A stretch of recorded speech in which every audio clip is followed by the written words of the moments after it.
Ako itong lakandiwang nagbuhat pa sa Bulacan. Buong galang sa inyo'y bumabatit nagpupugay.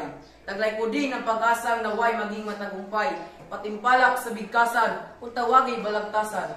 Pagsang aking ilalatag, pagkiwaray mahalaga. Pagkatasasangkot dito'y bayan nating sinisinta. Sa pag-unlad nitong bayan, uhunay ano baga. Ang sipag ba o talino, alin ang mas mahalaga?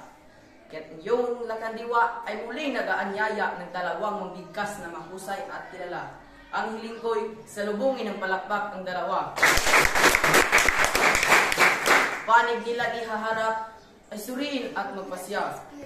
Kapag bayan umunlad, ang pagku'y pinupukol sa gobyerno at mga tao, sama-sama tulong-tulong. Kung lahat ay tinatamad, bayan natin ano ngayon, wala na nga ang pagbabago, kabuhayan o sulong.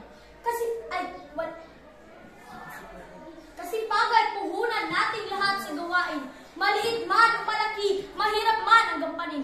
Kung ang ating kasipagan itatabi at magmamaling, maunlad na Pilipinas, din natin masasalapi.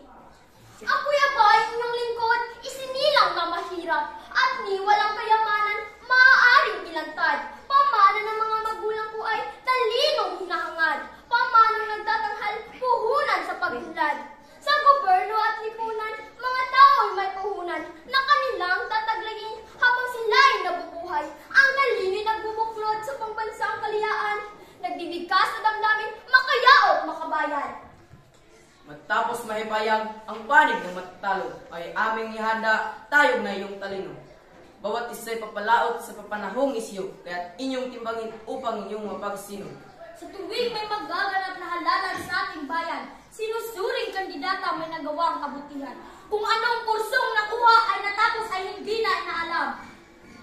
Kakayahan niya at sipag ay tanging pinag-uusapan. Aanhin mo ang talino kung di naman nagagamit. Mga tao yung maasa lalo't sila'y nagigipit. Matalinong naturingan, tamad naman walang bait. Kawawa lang itong bansa, mga luha ang kapalit. Nalimutan ang kantalo, mga bayaning namatay na nagtanggol sa ating bayan ay laya ay mga bital. Kundi dahil sa talino taglay nila nung araw, hanggang ngayon tayong lahat alipin pa ng dayuhan.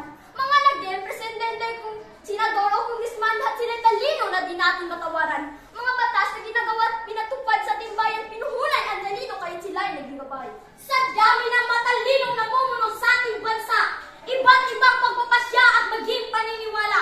Utos dito, utos doon, sila'y di gumagawa. Kaya't laging nababalang kapakanan naming dukha. Samantalang kung masipag lang itong mga punong halal, sa problema at kalamidad, sila'y laging naririyan. Hindi na kailangan tawagin sila kung saan, sapagkat pagtulong nila ay kambal ng kasipagan. Tiliya, panilimutan itong aking katugali.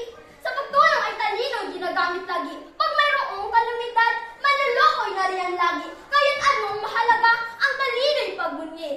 Matataas na gusali, supermarket, public mall, at flyover, skyway at iba't ibang komunikasyon, lahat ng yan nagawa sa talino at naging puhunan, kaya't bayan mula ng biyayang tuloy-tuloy.